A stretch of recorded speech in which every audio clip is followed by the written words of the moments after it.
जय हिंद दोस्तों स्वागत है आपका आपके अपने YouTube चैनल ज्ञानदेह होस्ट में। और इस वीडियो में मैं आपको बताने वाला हूं गुजरात आंगनवाड़ी भर्ती 2022 ऑनलाइन फॉर्म के बारे में कि कैसे आपको ये फॉर्म फिलअप करना है। तो आप इस वीडियो को देखते रहिए, मैं आपको इसके बारे में पूरी जानकारी देने वाला हूं जिससे कि आप इस फॉर्म को घर बैठे बिना किसी मिस्टेक के भर पाओगे। तो चलिए दोस्तों शुरू करते हैं। दोस्तों यहाँ पर अभी जो वीडियो में देख पा रहे हो ये हमारी ऑफिशियल वेबसाइट jobsgyan.in है। इसका लिंक आपको इस वीडियो के डिस्क्रिप्शन में मिल जाएगा। जैसे ही आप ये लिंक ओपन करेंगे तो आपके सामने इस भर्ती की जानकारी आ जाएगी, जहां पर आपको जानने को मिलेगा कि ये भर्ती आंगनवाड़ी वर्कर, तेगदार एंड मिनी आंगनवाड़ी वर्कर की पोस्ट पर निकाली है। टोटल आपके 177 पद है और ऑनलाइन माध्यम से आप अप्लाई कर पाएंगे। जॉब लोकेशन आपकी गुजरात रहेगी। 10वीं पास कैंडिडेट इसमें मिनिमम अप्लाई कर सकते हैं। इसके अलावा जो आपकी इंपोर्टेंट डेट्स है वो 15 मार्च 2022 से लेकर के 4 अप्रैल 2022 रखी गई है। तो ये सब जानकारी चेक करके आपको नीचे आना है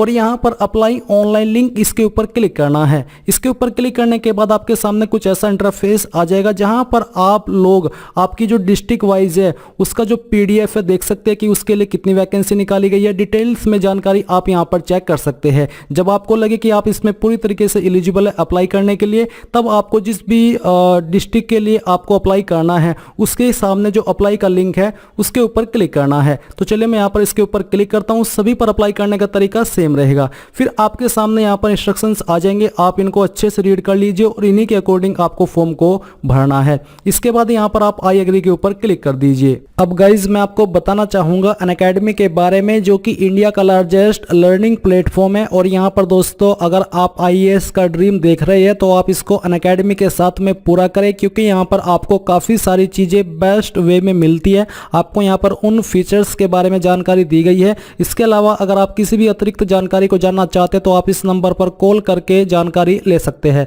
साथ ही अगर आप यहां पर जो इनका प्लान है उसको ज्वाइन करते हैं तो आपको यहां पर काफी भारी छूट मिल रही है। कौन से प्लान पर आपको कितनी सेविंग मिल रही है वो आप देख सकते हैं। इसी के साथ में जो यहां पर इन प्लान्स के ऊपर आपको छूट मिल रही है वो तो मिलेगी ही, बट अगर आप मेरे कोड AMZAD10 का इस्तेमाल करेंगे तो आपको अतिरिक्त 10% की छूट 100% मिल जाएगी, और वो भी तुरंत। तो यहां पर दोस्तों आप प्लान को लेना बिल्कुल भी मत भूलें, क्योंकि ये एक आपका लिमिटेड पीरियड ऑफर है।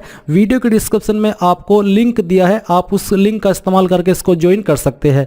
इसके अलावा दोस्तों यहाँ पर यूपीएससी सीएससी बैचेस आप देख सकते हैं, जो कि आपकी यहाँ पर इन बेस्ट एजुकेटर के द्वारा कराई जाएगी। बिलिंगुअल रहेगी, यानी कि हिंदी और इंग्लिश दोनों में ले सकते हैं। ये बैच आपकी मार्च 16 2022 से स्टार्ट होने वाली है। और जो आपके ऑप्शनल कोर्सेज लॉन्चेस है मार्च के अंदर, वो आपके यहाँ पर इन एजुकेटर के द्वारा इन सब्जेक्ट के लिए लॉन्च किए जाएंगे। आप यहां पर देख सकते हैं get started with 0% EMI today, यानी कि अगर आप एक साथ में प्लान नहीं परचेज कर पा रहे किसी भी रीजन से, तो आप यहां पर EMI के माध्यम से भी प्लान को परचेज कर सकते हैं। ये काफ़ी अच्छी पहल है जिससे कि जो लर्नर है उनकी पढ़ाई न रुके और वो इसको EMI के रूप में परचेज कर सके। तो दोस्तों जल्दी से आपको वीडियो के डिस्क्रिप्शन में जो लिंक दिया उसका इस्तेमाल करके ज्वाइन कर लेना है। यहाँ पर आपकी अनअकैडमी की सिविल सर्विसेज चैंपियनशिप भी है, जिसमें कि आपको स्कॉलरशिप एंड प्राइजेस 15 करोड़ रुपए तक की जीतने का मौका मिलेगा। ये मार्च 27 को होने वाली है। इसमें भी जल्दी से इनरोल हो जाइए। और गाइज अनअकैडमी एक बार फिर से आपकी पॉपुलर डिमांड के चलते हुए अनलॉक 20 ऑफर लेकर के आया है, जहां पर आपको 20% की छूट दी जाएगी अगर आप मेरे कोड AMZAD10 का इस्तेमाल करते हैं। जहां पर पहले आपको 10% की छूट मिलती थी, बट अभी आपको 14 से 16 मार्च 2022 तक 20% की छूट दी जाएगी। इसलिए इस ऑफर का जल्दी से लाभ उठा लीजिए। वीडियो के डिस्क्रिप्शन में ज्वाइन लिंक दिया है, उससे आप किसी भी प्लान को परचेज कर सकते हैं और 20% की छूट पा सकते हैं मेरे कोड का इस्तेमाल करके। उसको जो आई एग्री के ऊपर क्लिक करने के बाद यहाँ पर दोस्तों आपके सामने रजिस्ट्रेशन का पेज आ जाएगा। मैं इसको इंग्लिश के अंदर ट्रांसलेट कर लेता हूँ क्योंकि मुझे गुजराती लैंग्वेज नहीं आती है। तो चलिए मैं यहाँ से इसको ट्रांसलेट कर लेता हूँ। ट्रांसलेट करने के बाद दोस्तों यहाँ पर आपके सामने कुछ ऐसा इंटरफेस होगा। तो इसमें यहाँ पर आपको कहाँ पर क्या जानकारी भरनी है वो जान लीजिए। तो सबसे पहले यहाँ पर डिस्ट्रिक्ट दी गई है, आपको यहाँ पर जो आपने डिस्ट्रिक्ट सिलेक्ट कर लिया ऑलरेडी वो डिस्ट्रिक्ट सिलेक्ट कर लेनी है। फिर आता है तालुका, यानी कि आपकी तहसील, तो आपको यहाँ पर आपकी तहसील सिलेक्ट कर लेनी है। फिर जो भी आपका विलेज या फिर सिटी है वो आपको सिलेक्ट करना है। यहाँ पर आप सिटी के ऊपर क्लिक करके आपकी सिटी सिलेक्ट कर सकते हैं कि आपका कौन सा वार्ड है। फिर आता है आपका आंगनवाड़ी, तो आपको यहाँ पर इसके ऊपर क्लिक करना है। इसमें से आपकी आंगनवाड़ी कौन सी है वो आपको यहाँ पर सिलेक्ट कर लेना है। ये सिलेक्ट करने के बाद आता है कैंडिडेट नेम इन इंग्लिश, यानी कि आपको आपका नाम 10th की मार्कशीट के अनुसार इंग्लिश के अंदर एंटर करना है। मैं यहाँ पर आपको डेमो के रूप में ये फॉर्म भर के दिखा रहा हूँ। फिर आता है कैंडिडेट नेम इन गुजराती, यानी कि आपको आपका नाम गुजराती लैंग्वेज के अंदर यहाँ पर एंटर करना है। फिर आता है जेंडर, तो जो भी आपका जेंडर है वो आप यहाँ पर सिलेक्ट करेंगे। इसके बाद है स्पेस, तो यहाँ पर आपको इसके ऊपर क्लिक करके ये वाला जो ऑप्शन है वो यहाँ पर आपकी चॉइस के अकॉर्डिंग सिलेक्ट कर लेना है। फिर आता है दोस्तों यहाँ पर आपका मोबाइल नंबर, तो मोबाइल नंबर आपका जो भी है वो यहाँ पर आपको एंटर करना होगा। मैं आपको बता दूं कि स्पेस में आपसे बेसिकली शायद पोस्ट का नाम दिया गया, जितना कि मैं समझ पा रहा हूं। तो जो भी पोस्ट पर आप अप्लाई करना चाहते हैं, जिसको आप पसंद करना चाहते हैं, वो आपको यहाँ पर सिलेक्ट करनी होगी। ये सब जानकारी करने के बाद जैसे आप सेंड ओटीपी के ऊपर क्लिक करेंगे, आपके नंबर पर एक ओटीपी जाएगा। वो ओटीपी यहाँ पर आपको डालना है और इन सभी जानकारी को वेरीफाई करके पूरी तरीके से श्योर होकर के आपको सबमिट एंड नेक्स्ट के ऊपर क्लिक करना है। अब यहाँ पर दोस्तों आपके सामने कुछ ऐसा इंटरफेस आ जाएगा। बेसिकली आपका जो रजिस्ट्रेशन है वो हो चुका है और रजिस्ट्रेशन नंबर की जानकारी आपको मैसेज के माध्यम से सेंड भी कर दी गई है। अब यहाँ पर आपको कुछ और जानकारी भरनी है, जिसमें कि कुछ जानकारी आपकी पहले से भरी हुई है, जो कि अभी आपने रजिस्ट्रेशन करते समय भरी थी, जिसमें कि डिस्ट्रिक्ट, आपकी तालुका, फिर आपका विलेज और आंगनवाड़ी, ये सभी जानकारी यहाँ पर दी गई है। इसके बाद अब आपको यहाँ पर नेम इन इंग्लिश, यानी कि आपका नाम 10th की मार्कशीट के अकॉर्डिंग इंग्लिश के अंदर एंटर करना है। फिर आपको फादर या फिर आपके पति का नाम देना है। अगर शादी हो चुकी है तो पति का नाम, नहीं तो आपको यहाँ पर आपके फादर का नाम एंटर करना होगा, और वो भी फर्स्ट नेम। इसके बाद आपको यहाँ पर सर नेम एंटर करना है आपके फादर या फिर हस्बैंड का। फिर आता है आपका नीचे नेम इन गुजराती। अब आपको यहाँ पर आपका नाम 10th की मार्कशीट के अकॉर्डिंग गुजराती लैंग्वेज के अंदर लिखना है। फिर आपको यहाँ पर आपके पति या फिर आपके पिता का नाम फर्स्ट वर्ड लिखना है, यानी कि पहला नाम 10th की मार्कशीट के अकॉर्डिंग, और फिर यहाँ पर सरनेम गुजराती के अंदर। फिर आता है date of birth. Date of birth भी आपको यहाँ पर 10th की मार्कशीट के अकॉर्डिंग ही भरनी होगी। तो सबसे पहले जो भी आपका ईयर है वो आपको सिलेक्ट करना है, फिर यहाँ से आपका मंथ, और इसके बाद में आपका डे, तो आपकी डीओबी आ जाएगी। इसके बाद दोस्तों यहाँ पर नेशनलिटी में आपको इंडियन सिलेक्ट कर लेना है। मैरिटल स्टेटस आपको बताना है, अनमैरिड हो, मैरिड हो या फिर विडो हो, जो भी आपका स्टेटस है वो आपको यहाँ पर सिलेक्ट कर लेना है। जेंडर यहाँ पर आपको दिया है कि आपकी कौन सी कैटेगरी है, SC ST EWS, तो जो भी आपकी कैटेगरी है वो आपको यहाँ पर सिलेक्ट करनी होगी। मैं जनरल सिलेक्ट कर लेता हूँ। फिर यहाँ पर नीचे एड्रेस एज सोन इन मामलतदार श्री सर्टिफिकेट, यानी कि इस सर्टिफिकेट के अकॉर्डिंग आपका पूरा एड्रेस क्या है उसकी जानकारी आपको यहाँ पर भरनी है। तो यहाँ पर आपकी डिस्ट्रिक्ट और तालुका जो है वो आपने पहले ही भर दी है। यहाँ पर अब आपको आपका विलेज सिलेक्ट कर लेना है, या फिर जो भी आपका वार्ड है, इसमें वार्ड एप्लीकेबल है इसलिए यहाँ पर आपको वार्ड की जानकारी दी गई है। तो यहाँ पर आपको वार्ड सेलेक्ट करना है, जो भी आपका पिन कोड है वो एंटर करना है। ये जो आपका सर्टिफिकेट है ये आपने कब बनवाया था वो डेट आपको यहाँ पर सिलेक्ट कर लेनी है। तो चलिए मैं यहाँ पर इसको सिलेक्ट कर लेता हूँ।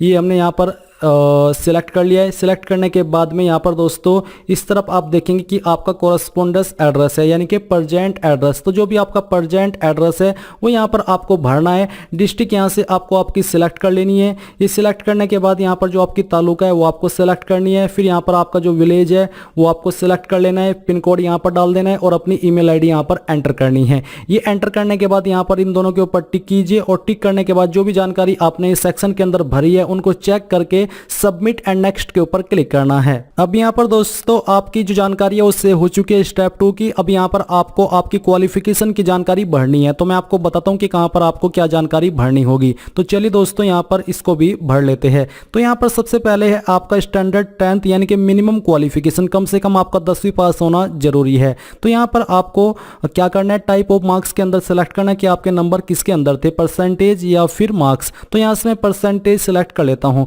परसेंटेज सिलेक्ट करने के बाद यहाँ पर आपसे पूछा है मार्क्स ऑब्टेन्ड, आपको कितने नंबर आए थे 10th के अंदर, वो आपको यहाँ पर लिखना है। और टोटल नंबर क्या थे, टोटल नंबर यहाँ पर मेरे यूपी बोर्ड के अकॉर्डिंग अगर मैं जानकारी आपको एग्जांपल के रूप में भर करके दिखाऊं तो 600 थे।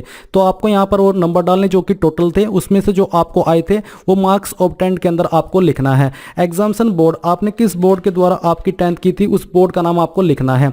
कौन से साल के अंदर आपने पास कर ली थी वो साल आपको यहाँ पर एंटर करना है। ट्रायल नंबर, यानी कि कितनी बार में आपने 10वीं पास कर ली थी। तो यहाँ पर आप 1 लिख दीजिए कि आपने फर्स्ट टाइम में ही इसको पास कर लिया था। फिर यहाँ पर आपकी स्टेट दी गई है कि आपने कौन सी स्टेट से की है। जो भी आपकी स्टेट है वो यहाँ पर एंटर कर दीजिएगा। एंटर नहीं बल्कि उसको आपको सिलेक्ट करना होगा। फिर आता है आपका 12th, तो आपने यहाँ पर 12th के नंबर किसके अंदर है तो वो आपको सिलेक्ट करना है। सेम तरीके से आपको नंबर बताने कि कितने नंबर आपको आए थे, कितने में से आए थे वो यहाँ पर आपको डालना है। आपको आपका बोर्ड कौन सा था वो यहाँ पर आपको डालना है, कौन से साल के अंदर आपने पास की थी वो डालना है, और फिर यहाँ पर आपको ट्रायल के अंदर भी एक ही एंटर कर देना है।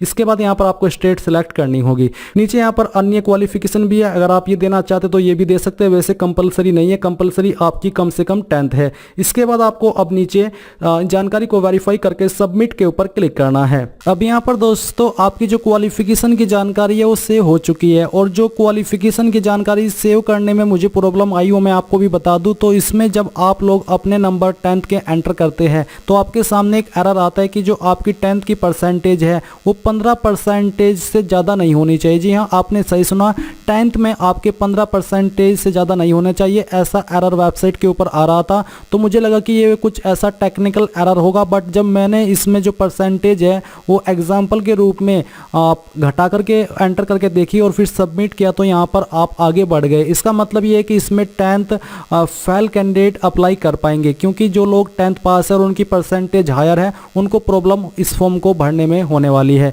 इसका मतलब दूसरा ये भी हो सकता है कि इसमें 10th फेल कैंडिडेट ही अप्लाई कर पा रहे हैं। अगर आप डिटेल में जानकारी जानेंगे तो आपको नोटिफिकेशन में ये कंडीशन देखने को मिल जाएगी। अब यहाँ पर अब आपके सामने जो ऐसा इंटरफेस आया है, इसमें आपको फोटो अपलोड करना है। फोटो में आपका फॉर्मेट जेपीजी का होना चाहिए। फोटो साइज आपका 5 सेंटीमीटर लेंथ और 3.6 सेंटीमीटर वाइड होना चाहिए, और आपके फोटो का साइज 15 KB से कम ही रहना चाहिए। तो आपको क्या करना है, दिए गए कंडीशन के अकॉर्डिंग फोटो अपलोड करना है। तो चूज फाइल के ऊपर क्लिक करें, जहां पर भी आपका फोटो है वो आपको सिलेक्ट करना है। अब गाइज आप यहां पर देखेंगे कि जो आपका फोटो है वो अपलोड हो चुका है। अगर आपके सामने फोटो अपलोड करने में प्रॉब्लम आ रही है तो मैं आपको बता दूं कि आपके फोटो का पिक्सल कितना होना चाहिए। आपके जो फोटो की चौड़ाई है वो आपकी 120 होनी चाहिए, और जो लंबाई है वो 187 सेंटीमीटर होनी चाहिए। इस पिक्सल के अंदर आपको फोटो को बना लेना है, और फिर फोटो आपका यहाँ पर अपलोड हो जाएगा। अब नीचे यहाँ पर कुछ डॉक्यूमेंट अपलोड करने हैं। एक है आपका sample of self declaration and proof of Aadhaar card या फिर आइडेंटिटी। तो आपको ये सेल्फ डिक्लेरेशन कहाँ से डाउनलोड करना है मैं आपको बताता हूँ। जहाँ से आपने अप्लाई करना शुरू किया था वहीं पर जो आप डिस्ट्रिक्ट के लिए अप्लाई कर रहे हैं उसी के सामने आपको यहाँ पर सब घोषणा देखने को मिल पा रहा है। आपको ये PDF ओपन करना है। इसको ओपन करने के बाद आपके सामने PDF आ जाएगा। अब इसके अंदर जो जानकारी आपसे मांगी है वो आपको यहाँ पर इसके अंदर भरनी है। जैसे कि यहाँ पर कुछ जानकारी आपसे मांगी है, ये जानकारी मांगी है, फिर यहाँ पर आपको कुछ और जानकारी भरने के लिए बोला है। तो ये सब जानकारी आपको यहाँ पर भरनी है, इसको स्कैन करना है और फिर आपको इसको PDF के रूप में ही यहाँ पर अपलोड करना है, और यहाँ पर आप इसको अपलोड करके व्यू भी कर सकते हैं। ध्यान ये रखिएगा कि जो आपका डॉक्यूमेंट है इसका साइज 2 MB से ज़्यादा नहीं होना चाहिए, और ध्यान ये भी रखना है कि आपको इस सेल्फ डिक्लेरेशन के साथ में आपका आधार कार्ड की ID या फिर एक आइडेंटिटी कार्ड ऐड कर देना है। यानी कि इसमें आपको 2 डॉक्यूमेंट अपलोड करने हैं, एक है सेल्फ डिक्लेरेशन और दूसरा है आधार कार्ड या फिर कोई अन्य ID जैसे कि वोटर ID या फिर ड्राइविंग लाइसेंस या फिर पासपोर्ट। इसके बाद यहाँ पर है proof of date of birth. यहाँ पर आपको डेट ऑफ बर्थ का प्रूफ अपलोड करना है, जिसमें कि आप लोग जन्म प्रमाण पत्र भी अपलोड कर सकते हैं, स्कूल लिविंग सर्टिफिकेट भी अपलोड कर सकते हैं, या फिर 10th की मार्कशीट भी आप अपलोड कर पाएंगे। फिर है certificate of local residence issued by mamlatdar Shri, यानी कि जो आपको लोकल रेसिडेंट का सर्टिफिकेट है जिसको आप डोमिसाइल या निवास प्रमाण पत्र बोलते हैं वो आपको अपलोड करना है। फिर है मार्कशीट ऑफ 10th स्टैंडर्ड, यानी कि आपको यहाँ पर 10th की मार्कशीट अपलोड करनी है। मार्कशीट ऑफ 12th स्टैंडर्ड, अगर आपने 12वीं की जानकारी भी दी है तो वो आपको यहाँ पर अपलोड करनी है। ये करने के बाद यहाँ पर आपको इन सभी जानकारी को वेरीफाई करके ड्राफ्ट एप्लीकेशन के ऊपर क्लिक करना है। ड्राफ्ट एप्लीकेशन के ऊपर क्लिक करने के बाद जो भी जानकारी आपने भरी है उसका ड्राफ्ट आपके सामने आ जाएगा, यानी कि यहाँ पर आपके द्वारा भरी गई सभी जानकारी आप एक बार फिर से कंफर्म कर सकते हैं। जब आपको लगे कि सभी जानकारी सही है तब आपको यहाँ पर आना है, और आने के बाद आपको कंफर्म एंड सबमिट के ऊपर क्लिक करके यहाँ से ओके कर देना है, और फिर यहाँ से एक बार फिर से आपको ओके करना है। तो इस प्रकार से आप लोग गुजराती आंगनवाड़ी ऑनलाइन फॉर्म 2022 भर पाएंगे, और आप यहां पर होम पेज पर आकर के इसका एप्लीकेशन स्टेटस और जो आपका एप्लीकेशन फॉर्म का प्रिंट है वो भी ले पाएंगे। तो ये थी दोस्तों जानकारी अगर आपको पसंद आई है तो आप वीडियो को लाइक शेयर और आपके अपने यूट्यूब चैनल ज्ञानदेव होस्ट को सब्सक्राइब करके बेल आइकन को ऑन कर ले। Thanks for watching. जय हिंद।